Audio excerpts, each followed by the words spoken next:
Olá, meu irmão e minha irmã, seja muito bem-vindo a mais uma Escola Bíblica Especial. Que a graça e o amor de Jesus esteja sobre a sua vida, sobre a sua família, no início desse ano que nós estamos começando também uma nova série de estudos de lições bíblicas, a série Esperança em Tempos Difíceis. Estamos estudando o livro do profeta Jeremias e também o livro que ele escreveu, Lamentações. É muito bom recebê-lo para iniciarmos hoje o segundo estudo, arrependimento ou juízo. Estamos, como falamos na semana passada, nos primeiros dias de janeiro do novo ano. Eu quero mais uma vez desejar a você e a sua família um feliz 2023, sob as bênçãos de Deus, dos cuidados de Deus, mesmo diante de tempos difíceis. Nós estaremos aqui ao longo de 3 lições, estamos chegando na segunda, pregando, alardeando a esperança no Redentor, no cuidado de Deus, a partir do nosso arrependimento, a partir da nossa vida sendo vivida nos princípios das Sagradas Escrituras. Hoje nós voltamos aqui para conversarmos sobre esta segunda lição, arrependimento ou juízo, mas é logo depois da vinheta.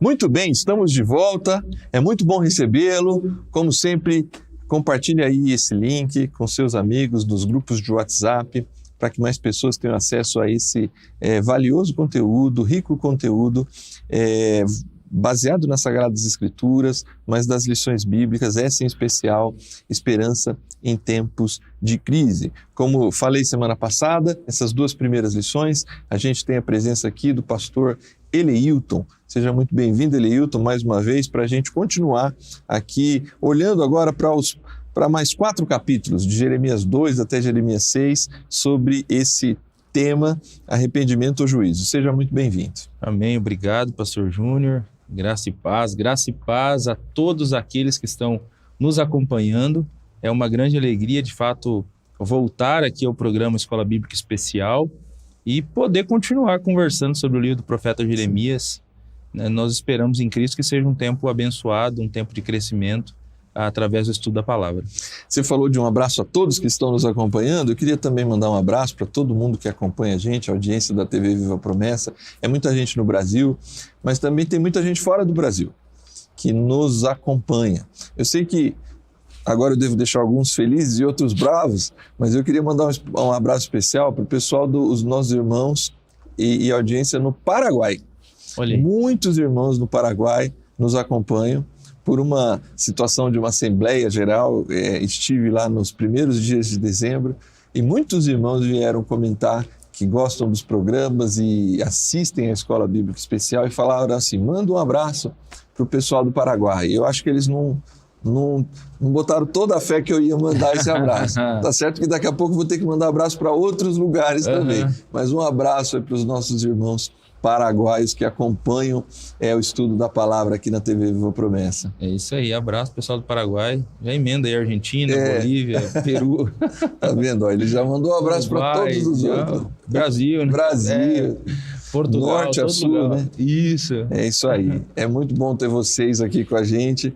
A razão de todo esse esforço é você aí, a edificação da sua vida, do seu ministério, para que a gente possa crescer no conhecimento da palavra de Deus. Mas vamos lá, vamos para o estudo de número 2. Bom, Jeremias, ele é de Anatote, mas ele é enviado para Jerusalém, para o centro do poder, o centro também da espiritualidade, da religiosidade do povo judeu, do reino de Judá, inclusive, e ele está lá com essa missão profética e agora ele vai apresentar algumas preocupações importantes, apontamentos de arrependimento ou juízo. O capítulo 3, que inclusive tem no verso 11 o nosso texto base, diz assim: alguma vez uma nação trocou seus deuses por outros, mesmo que não sejam deuses de verdade, meu povo, no entanto, trocou o seu Deus glorioso por ídolos inúteis. Eu acho que esse texto base resume essa necessidade do arrependimento ou a consequência da vinda do juízo, né? É interessante a construção de Jeremias, né? Nenhuma nação troca de Deus, mesmo que esse Deus não seja Deus. E o povo teve a capacidade de abandonar o Deus verdadeiro em troca de ídolos, né? Exatamente. É até uma coisa curiosa que a gente encontra durante toda a história do povo de Deus. É uma nação chamada para ser bênção para as outras nações, isso, mas que o tempo inteiro desobedece a Deus, o tempo inteiro se envolve com idolatria e é castigada por Deus, depois se arrepende, mas é castigado novamente porque volta à idolatria. Então, Israel vive esse ciclo de idolatria. Realmente não dá para... A gente não consegue entender por que o povo é assim, mesmo vivenciando tantos milagres, né, tantos sinais claros de que Deus estava com eles, né? Olha o tanto de coisa que aconteceu, por exemplo, quando ficaram no deserto os 40 anos, né? Então, desde ali daquele período até inicial, formativo ali da nação, a nação desobedece a Deus constantemente, né? É impressionante mesmo. E ao invés de cumprir a gente já falou disso em tantas outras lições, né?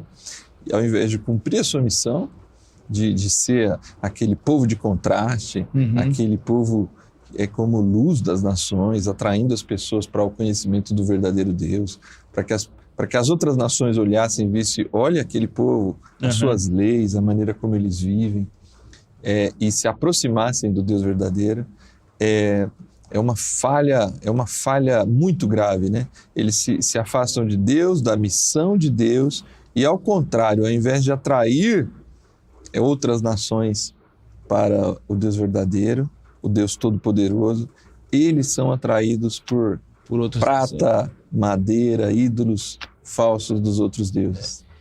Eles receberam a lei de Deus ali no deserto, advertindo contra isso. E ali já tem o bezerro de ouro, né? Ali bem no início. E depois dos 40 anos no deserto, antes de entrar em Canaã, Deus faz questão de repetir tudo. O Deuteronômio é essa repetição, né? Esse livro que parece que é Deus, né? Aquele pai pegando o filho, deixa eu de novo aqui, mais uma vez, deixa eu passar para você como que deve funcionar as coisas, né? E apresenta novamente para eles, mas é impressionante, eles fazem exatamente o que Deus disse para eles não fazerem. Eles entraram em Canaã e eles se aculturaram neles, acabaram abraçando os costumes pecaminosos do povo de Canaã e indo contra a vontade de Deus. O tempo todo o povo faz isso. E Deus o tempo todo está chamando o povo para o arrependimento, né? Eu acho que hoje nós vamos estudar mais um desses trechos onde Deus alerta o seu povo da gravidade do seu erro. Muito bem. Na primeira pergunta, nós vamos ser apresentados a metáfora, uma das metáforas que Jeremias vai utilizar no seu livro, que é a ideia do casamento. Parece que estamos voltando na lição anterior das alianças, né?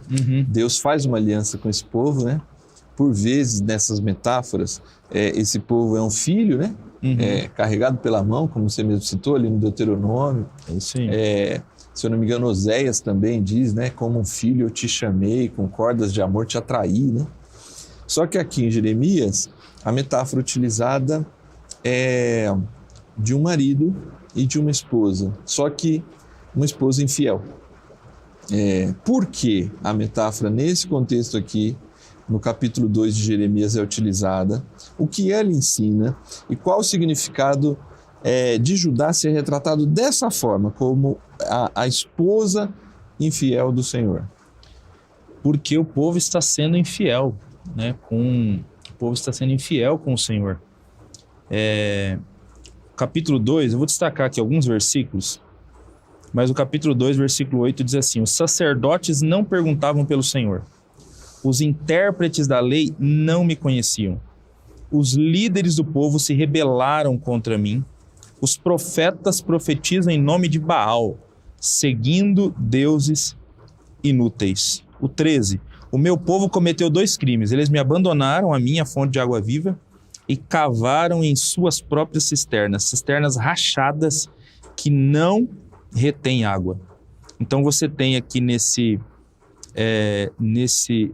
2 textos, né, uma descrição do povo de Deus, e nós estamos falando aqui inclusive dos líderes, até dos profetas, né, seguindo outros deuses, isto é, traindo a Deus.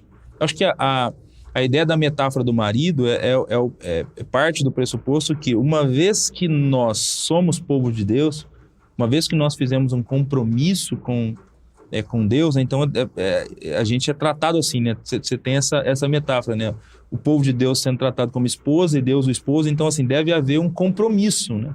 Foi feita uma aliança de servir. E quando o povo se vira para outros deuses, né? Baal e tantos outros, porque não é apenas Baal, né? Você tem aqui outros deuses também apresentados. Até os homens de Mênfis e Táfnis raparam a sua cabeça, né? Então, é tudo costume pagão, né? Tudo isso aqui é feito em nome de outros deuses, né?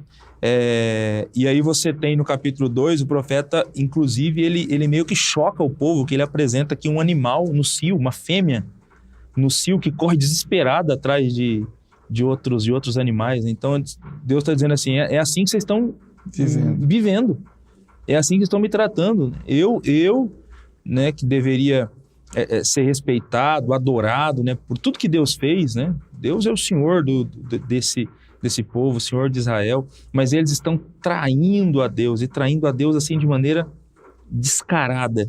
E aí começa o capítulo 3 com Jeremias citando uma lei. Na lei de Deus, quando uma mulher recebia carta de divórcio de um homem, ela não poderia, e ela se casava novamente, a lei dizia que ela não poderia jamais se casar novamente com aquele primeiro marido, que ela já tinha sido casada e recebeu carta de divórcio.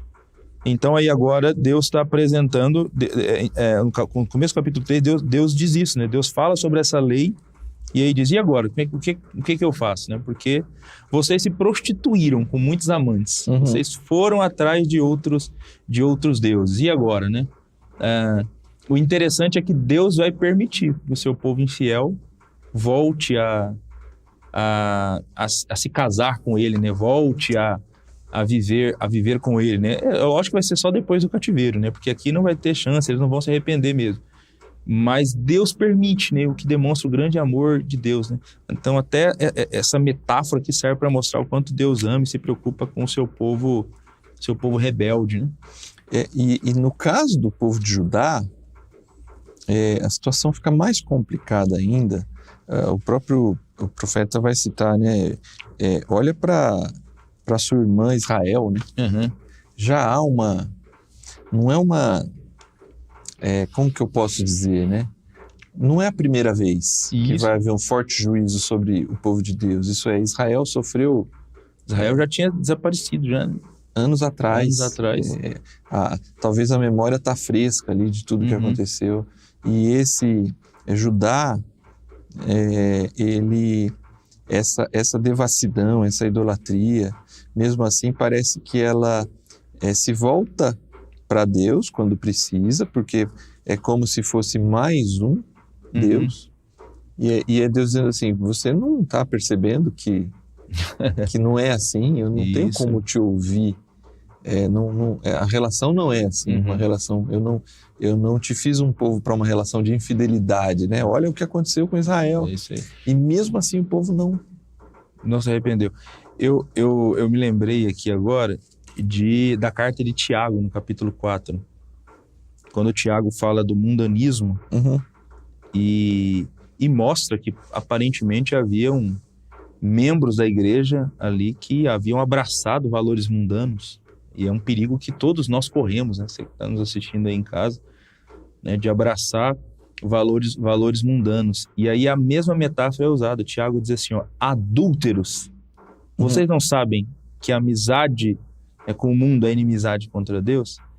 Então é parte do mesmo pressuposto. O dia que nós abraçamos Jesus como Senhor da nossa vida, nós declaramos fidelidade a Jesus.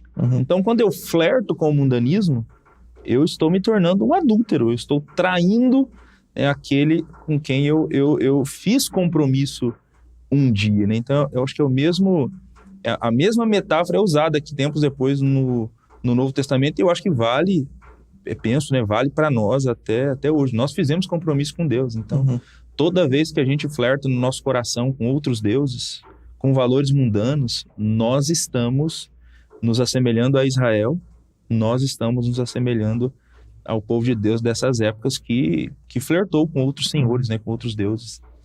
Bom, aqui, inclusive, é o título da lição, arrependimento ou juízo? É uma pergunta. A gente até conversava um pouco antes aqui do início da lição, né? Sobre essa pergunta de número 2. O que aconteceria se o povo se arrependesse e voltasse ao Senhor? Porque, de alguma forma, parece que para o profeta Jeremias o juízo está estabelecido. Deus claramente diz que virá o juízo, que haverá o exílio, um tempo que Jerusalém ficaria desabitada. Mas, por outro lado, há uma mensagem de arrependimento. Como a gente coordena essas duas coisas, a certeza divina do juízo e a mensagem profética do arrependimento? Tá certo que essa é uma pergunta minha, né? A pergunta que aqui é: o que aconteceria se o povo de Deus se arrependesse e voltasse ao Senhor? Se o povo se arrependesse e voltasse, Deus os curaria, Deus os restauraria, né? O capítulo 3 diz: voltem, filhos rebeldes, versículo 14. Voltem, pois eu sou o Senhor de vocês, declara o Senhor. Tomarei de vocês 1 de cada cidade, 2 de cada clã, e os trarei de volta ao Sião. Darei governantes segundo a minha vontade. Enfim, o versículo 22. Voltem, filhos rebeldes, eu os curarei de sua rebeldia. Então Deus dizendo: voltem que eu vou curar vocês. Voltem que eu vou restaurar vocês. Então assim, a gente precisa sempre olhar aqui para o livro do profeta Jeremias, lidando com essas duas realidades, né? E com essas perspectivas, né? O juízo foi anunciado. Deus sabe que o povo não vai se arrepender e ele vai usar. Nós falamos aqui na semana passada da panela com água fervendo, e meio que inclinada para o norte. Então, desde o início, parece que Deus já sinalizou para Jeremias: eu vou usar, né, a nação do norte, eu vou usar a Babilônia para punir o meu povo. Só que enquanto isso não chega, Deus vai dando chance, mesmo sabendo, assim, para dizer que não avisou, Deus vai dando chance, Deus vai dizendo para o profeta, profetiza, diz para eles voltarem, eu vou curar. E aí o que eu acho bem interessante é o início do capítulo 4, né? Se você voltar, ó Israel, volte para mim, diz o Senhor. Se você afastar para longe de minha vista os seus ídolos detestáveis e não se desviar, se você jurar pelo nome do Senhor com fidelidade, justiça e retidão, então as nações serão por ele abençoadas e nele se gloriarão. Então Deus está dizendo: se vocês se arrependerem, se vocês seguirem a minha vontade, vocês serão bênção para as nações. Até em um dos textos da lição bíblica, da pergunta 2, a gente nem leu aqui, mas é o de Gênesis aqui, o Gênesis 18, né? 18, é a bênção abraâmica. Isso. Se você, eu vou fazer dos seus descendentes, Abraão, eles vão abençoar todas as nações, eles vão abençoar todas as famílias da terra.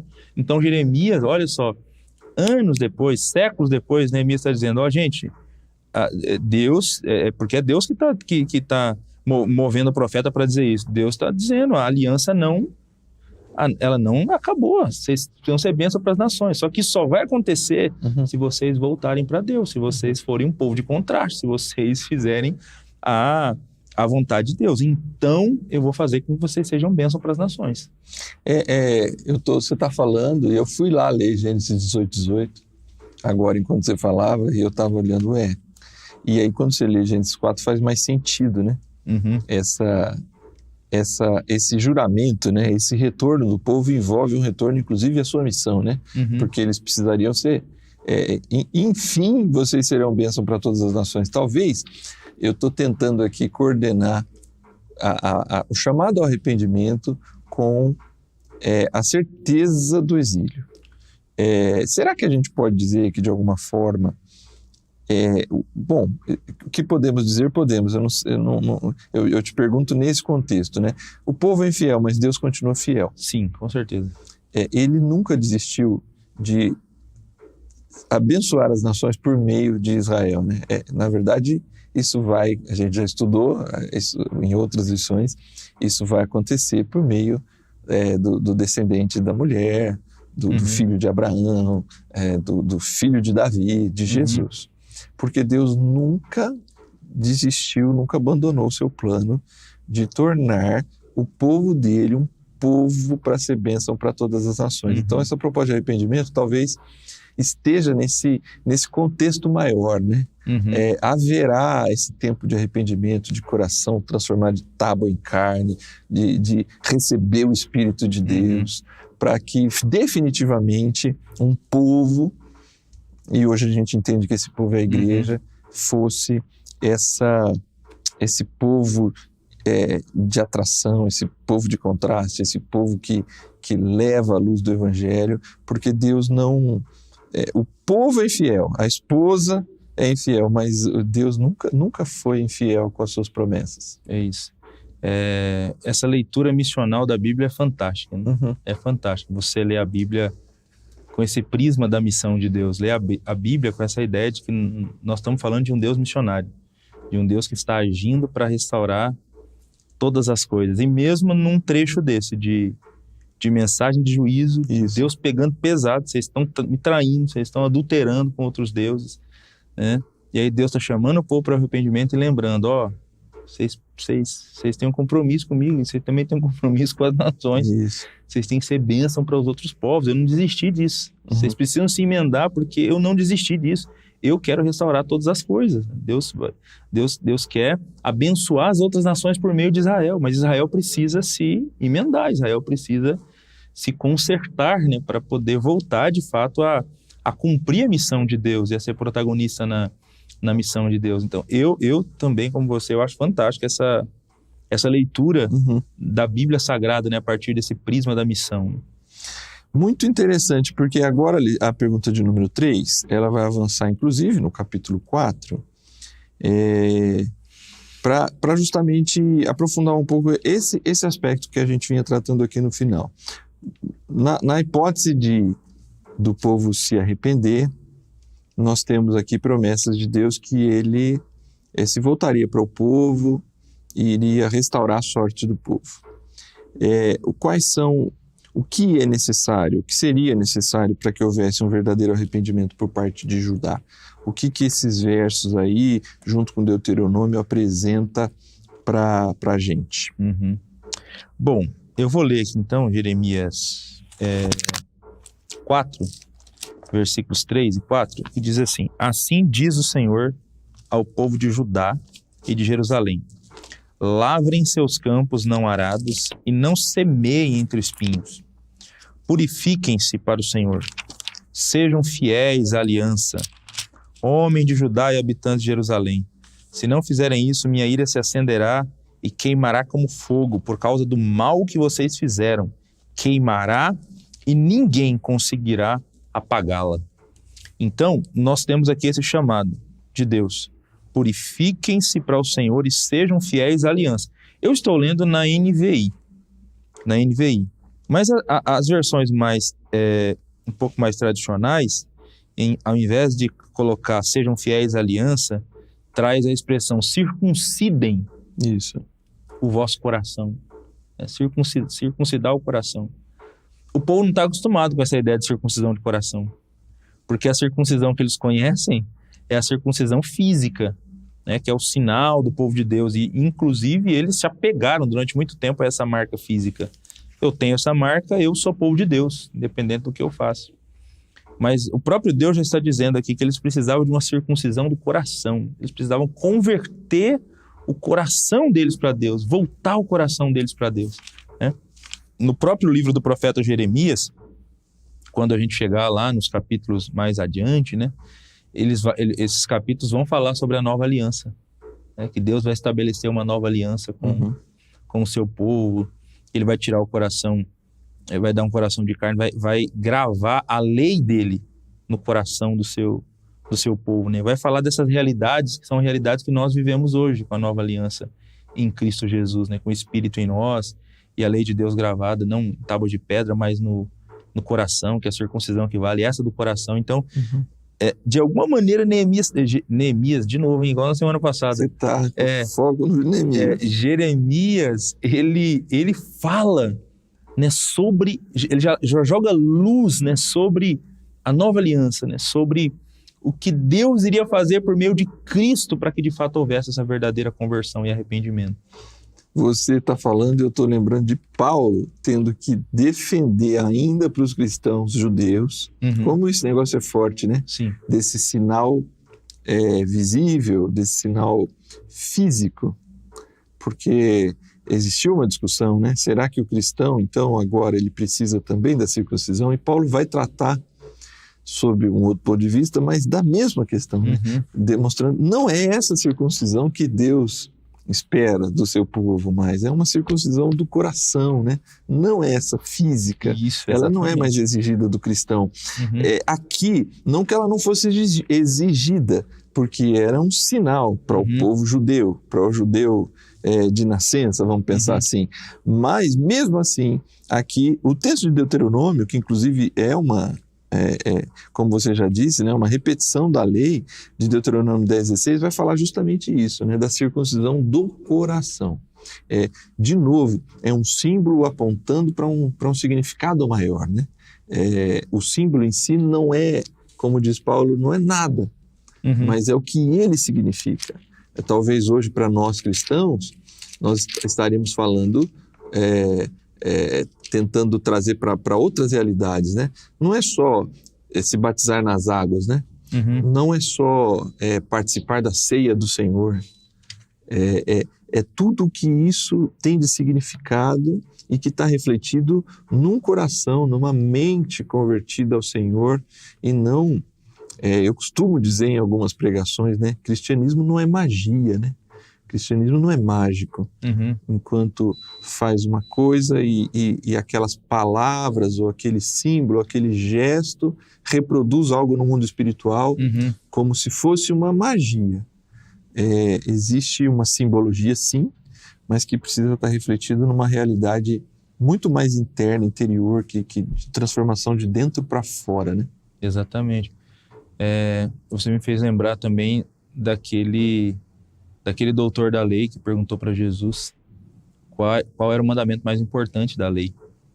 Ele é um doutor da lei, ele é um escriba, eles viviam discutindo sobre os 613 mandamentos, né? Era o esporte dele para descobrir qual era o mais importante. Jesus responde para ele: amar a Deus sobre todas as coisas, amar o próximo como a ti mesmo.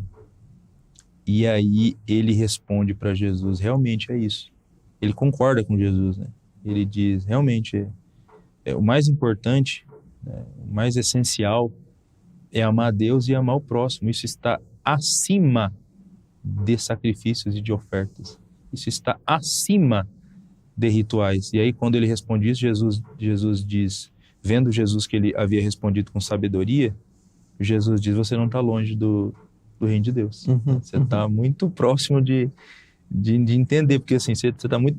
Esse seu entendimento, né, é um entendimento de um cidadão do reino de Deus. Então você está muito próximo de entrar no reino de Deus, porque é isso. Eu acho que assim, desde o Antigo Testamento, mesmo havendo rituais, mesmo havendo as cerimônias, mesmo havendo as marcas como a circuncisão, nunca foi o ritual o mais importante, o foco, o centro. Os rituais, eles são peças didáticas para o povo tá sempre lembrando de quem é Deus, do seu pecado. Puxa, eu tenho um pecado, é grave meu pecado, olha, eu tenho que levar um animal, e o animal vai ter que morrer por conta do meu pecado. Então, assim, é sempre para ir ir transmitindo lições, né? Então, nunca foi para focar no ritual, na estrutura.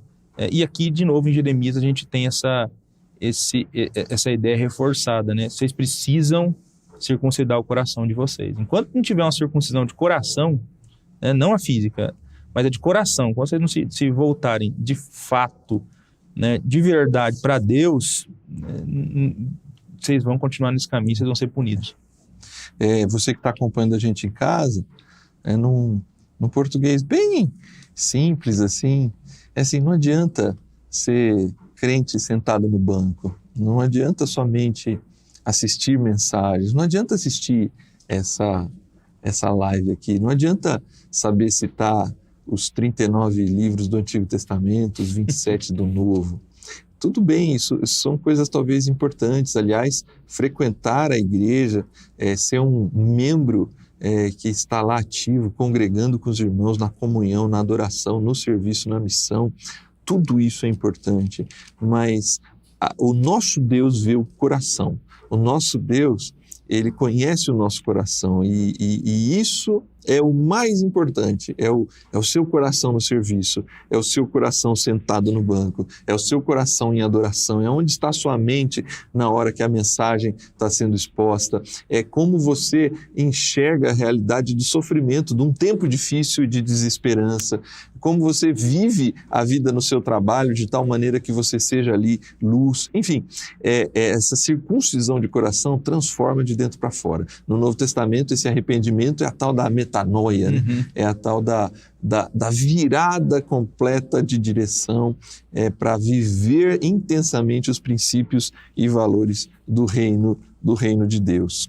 Chegando à pergunta de número 4, com base no item 3, a proposta é que a gente reflita com os nossos estudantes o que aconteceria caso o povo não se arrependesse. De alguma forma, o que aconteceu, né? Olhando do nosso momento histórico, né? Mas, enfim, quais são os juízos apresentados aqui, principalmente em Jeremias 5 e 6, conforme aqui sugere a pergunta de número 4. Ok. Bom, esses 2 capítulos, eles vão mostrar para a gente exatamente a descrição do castigo de Deus por meio da Babilônia para o caso do povo de Deus não se arrepender, né? Do povo de Deus não atender esse apelo dos capítulos anteriores aqui, né? Voltem, filhos rebeldes, voltem, filhos rebeldes. A bem da verdade, Deus sabia que os filhos rebeldes não voltariam, né? Tanto é que ele anuncia o juízo, né? Mas se você der uma olhada no capítulo 5, esse capítulo aqui também é outro capítulo impressionante, né? Pela maneira como a linguagem que esse texto usa, que ele tem uma linguagem bem forte também para mostrar como as pessoas estão, como o povo de Deus está desobedecendo a ele, né? Você tem de novo aqui a ideia do adultério, né, do povo de Deus indo para casas de prostituição, né, do povo de Deus seguindo outros deuses. O último versículo do capítulo diz que uma coisa espantosa e horrível acontece. Os profetas profetizam mentira, os sacerdotes governam por sua própria autoridade e o meu povo gosta dessas coisas. Então, profeta fala mentira, sacerdote não está desempenhando o seu ministério de acordo com a vontade de Deus. E o meu povo gosta disso. O povo de Deus gosta disso. O povo de Deus... Eu acho que o povo de Deus acostumou com a performance, o povo de Deus acostumou com as cerimônias da religião, né? O povo de Deus, porque não tem circuncisão no coração, porque a circuncisão do coração que a gente comentou há pouco não aconteceu, eles gostam de mentir, eles gostam dos profetas falarem, né, coisas boas, né, coisas favoráveis a eles gostam de toda a apresentação do sacerdote, toda a pompa, eles gostam disso, eles não estão preocupados com a verdade. Eles não estão preocupados com a posição deles. E aí, por conta disso, você começa o 6. Fuja para um lugar seguro, povo de Benjamim. Fuja de Jerusalém. Toquem a trombeta em Tecoa. Ponham um sinal em Bet-Haquerem. Porque já se vê a desgraça que vem do norte. Uma terrível destruição. Destruirei a cidade. Destruirei como... você é como uma bela pastagem para onde os pastores vêm com seus rebanhos, armam suas tendas, enfim. Lá no versículo 11 diz assim: a ira do Senhor de mim transborda, já não posso retê-la. Derrama sobre crianças na rua, sobre jovens reunidos em grupos, pois eles também serão pegos com os maridos e as mulheres, os velhos e os de idade bem avançada. Então, assim, porque eles não se arrependeram, a destruição veio. Deus destruiu Jerusalém. E a destruição alcançou a todos. Crianças foram destruídas. Jovens nos seus grupos foram destruídos. Casais, velhos, pessoas de idade avançada. Quando o Nabucodonosor veio, Nabucodonosor não perdoou ninguém. A cidade foi um mar de sangue, né, de pessoas mortas. Apesar de ter levado muita gente cativo para Babilônia, mas muita gente morreu por ocasião do sítio, né, aqui de Jerusalém. A ira do Senhor realmente transbordou. A ira do Senhor dentro de mim transborda. Já não posso retê-la, né? Então, parece que de tempos em tempos a ira de Deus chega num patamar assim. Sim. Que, bom, agora deu, não dá mais para... transborda, e aí Deus tem que castigar. Então, porque eles não se arrependeram, Deus enviou destruição, desde o menor até o maior. Todos eram gananciosos, diz o versículo 13. Profetas e sacerdotes, todos eles produziam engano. Eles diziam paz, paz, quando não tinha paz. Então, por isso, o castigo veio, a Babilônia veio. Deus usou a Babilônia, né, como o seu cajado para disciplinar o povo. Você citou os últimos versos do capítulo 5, né? Que aponta para essa questão do povo gostando dessa religiosidade do afago, né? Uhum. Os profetas profetizam facilmente, os sacerdotes fazem como querem, e é o que o povo quer. O que, de alguma forma, o que o texto está dizendo é isso, né? Uhum. Eu achei interessante os primeiros versos do capítulo 5, porque essa realidade da religião se tornou um reflexo da realidade da vida, né? Uhum. Porque da vida no dia a dia, né? Porque ele vai citar aqui praças, né? As ruas, né? Isto é, procure, pode dar volta, na minha versão aqui, dai volta às ruas de Jerusalém e vede agora, e informai-vos, buscai pelas suas praças, a ver se achais alguém ou se há um homem que pratique a justiça ou busque a verdade, e eu lhe perdoarei. E ainda que digam, vive o Senhor, de certo estão falando falsamente. É mentira. É mentira. Ainda que alguém fale de Deus, é falso. É um juramento falso, porque não há um homem sequer nas ruas de Jerusalém praticando a justiça. É uma grande indignação, é uma mensagem de fogo, né? Uhum. Como a gente falou no primeiro estudo, né? Uhum. Ele tá... A palavra de Deus na boca de Jeremias é uma palavra muito dura, né? A religião corrompida, as pessoas corrompidas, se houver um só, eu perdoo esse um, pode procurar, que vocês não vão achar. E se achar, é falso. É falso. Não adianta dizer, não, mas o sacerdote mas o profeta X. Não, falso. Realmente, é uma situação desoladora, né? Eu fico pensando, né? Imaginando Deus dando chances e chances para o seu povo, né? Ele é extremamente misericordioso mesmo, né? Porque é desolador, né? Deus, tudo que Deus fez para o seu povo, para o povo de Israel, né? Israel constantemente virando as costas para ele desse jeito, né? Obstinados, não querendo ouvir mesmo a Deus, né? Muito bem, nós estamos chegando ao final desse estudo aqui. Na segunda parte da lição, Assumindo Compromissos, nos é sugerido 2 questões e 2 desafios. Quando atendemos a palavra, somos acolhidos por Deus. Talvez aqui aponte para essa proposta de atender a palavra no sentido de se arrepender e encontrar o favor de Deus. Só que o segundo desafio, quando atendemos a palavra, somos usados por Deus. Falamos disso do ponto de vista missional nessa lição, né? Ao atender a palavra, ao nos arrependermos e recebermos graça e favor de Deus, também somos chamados a ser usados por Deus para que outras pessoas se arrependam e conheçam o mesmo favor e graça de Deus. Eu queria terminar como na lição anterior, Eliilton, que você nos ajudasse a fechar esse estudo aqui, falando com os nossos irmãos que estão em casa, sobre esses dois aspectos, essa necessidade desse arrependimento, acolher a palavra para ser acolhido por Deus, e essa necessidade de compreensão também que ao atender a palavra, não só somos acolhidos por Deus, mas somos usados por Ele também. Bom, a sociedade da época de Jeremias, em muitos sentidos, ela se parece com a nossa, ela se parece com o nosso tempo.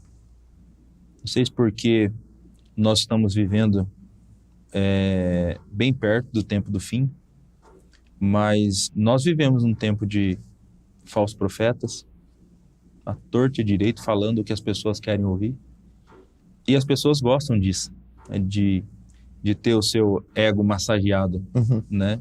De líderes corrompidos, líderes que lideram ou governam de acordo com a sua própria vontade, que não estão interessados na vontade de Deus. A gente vê injustiça por todos os lugares.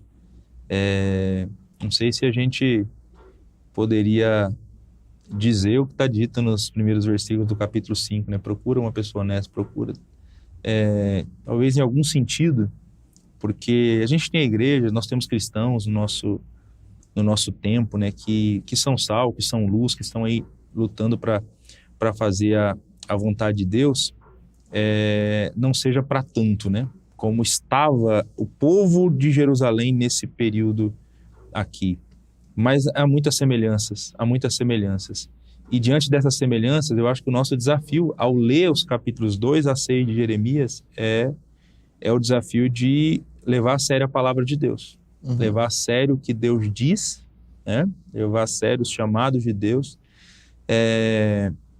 Ter a certeza de que o nosso coração foi circuncidado mesmo, né? Que o nosso coração e que a nossa vida pertence a Deus.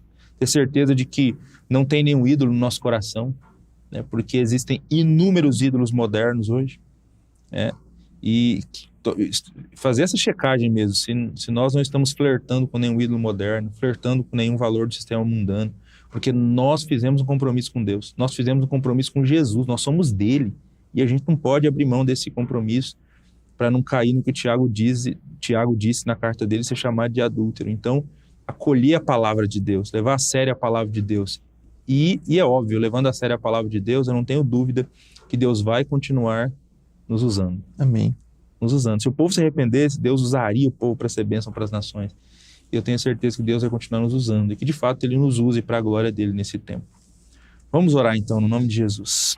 Senhor, muito obrigado por esse estudo de hoje, meu Pai. É sempre bom revisitar a Tua palavra, é sempre bom olhar o que a Escritura Sagrada diz. Infelizmente, o povo de Deus, na época de Jeremias, no tempo que ele profetizou o que nós lemos hoje, o povo de Deus estava corrompido, indo atrás de outros deuses, liderança do povo de Deus corrompido, e as pessoas gostavam desse status, gostavam do que estava acontecendo. E o profeta ali incansavelmente proclamava a Tua palavra como fogo, Deus. E o Senhor deixou claro que se o povo se arrependesse, se o povo circuncidasse o coração, eles seriam bênção para as nações. Meu Deus, nos tempos em que nós vivemos, meu Deus, olhando para a nossa sociedade, olhando para o nosso entorno, Pai, usa-nos para ser bênção durante esse tempo que nós vivemos, meu Deus. Que nesse tempo a gente tenha compromisso verdadeiro com a Tua palavra, meu Pai. Em nome de Jesus, não deixa a gente brincar de ser cristão, livra-nos da religiosidade vazia, meu Pai, livra-nos disso, meu Deus, livra-nos, que o nosso compromisso de fato seja com o Senhor das nossas vidas, que o nosso coração de fato pertença ao Senhor e que a gente não flerte com valores mundanos, com os deuses do nosso tempo, que o nosso compromisso, Deus, seja contigo e que o Senhor nos use nesse tempo, Pai, para ser bênção para outras pessoas, para proclamar essa mensagem que transforma vidas, essa mensagem que modifica histórias. É a nossa oração, nosso desejo, no nome de Jesus. Amém. Amém. Amém. Obrigado, pastor Lilton, mais uma vez. Obrigado a você que nos acompanhou até aqui. Nós agradecemos aí, continue divulgando o conteúdo da Escola Bíblica Especial e nós vamos continuar na semana que vem na lição de número 3 desta lição que está sendo muito interessante até aqui no estudo do livro do profeta Jeremias, Esperança em Tempos Difíceis. Que Deus te abençoe, uma boa semana e a gente se encontra na semana que vem. Até lá!